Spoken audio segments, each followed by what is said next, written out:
special report. Two boys playing in a Lancaster County home. A 6-year-old finds a gun and shoots his 5-year-old relative, killing him. In York County, a 2-year-old finds a gun in a closet and accidentally ends his life with his father's gun.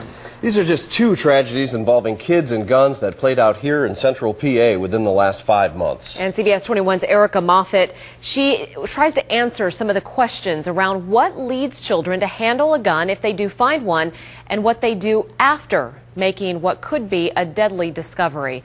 Now, the gun we used in this experiment was real, but we want to emphasize it was disabled. It's a CBS 21 News exclusive. Guns. They're never meant to be in the hands of a child, but when they end up there, the results can be devastating.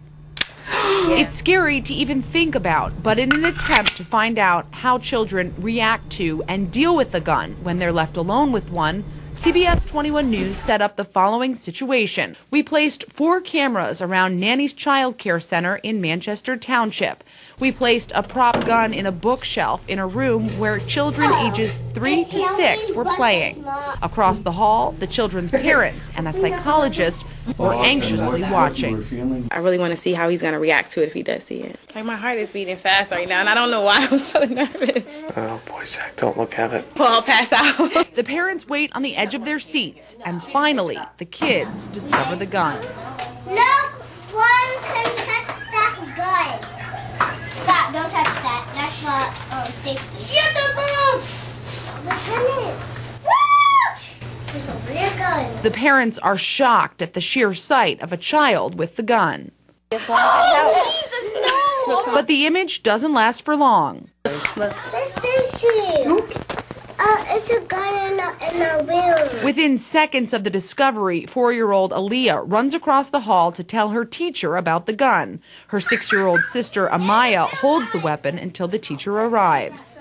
I was really nervous because I honestly haven't talked to my kids about guns because we don't have any in our home. Amaya and Aaliyah's mom, Christina, has mixed emotions about how her daughters handled the situation. Seeing her 6-year-old pick up the gun was unsettling. Very scary, very scary. I mean, she didn't point it, but she's still holding it carelessly. So that's something that we definitely have to discuss. But she's happy about her 4-year-old's effort to get help. I'm actually very proud of her.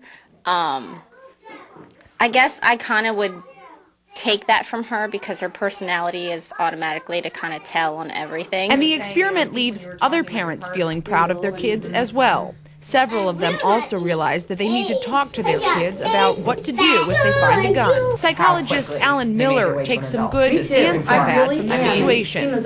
Dr. Miller says because children don't know how to properly handle a gun, they should never touch one. He says the children displayed almost zero violence or aggression, which was a good thing.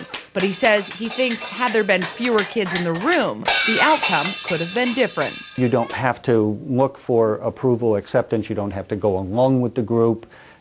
You just sort of do what you would normally do. It's a more private thing. So I think that things can go wrong more easily if there's only 1 or 2 as opposed to a group. Dr. Miller wanted to point out that the age of children involved in an incident in which a gun is found can greatly affect the outcome.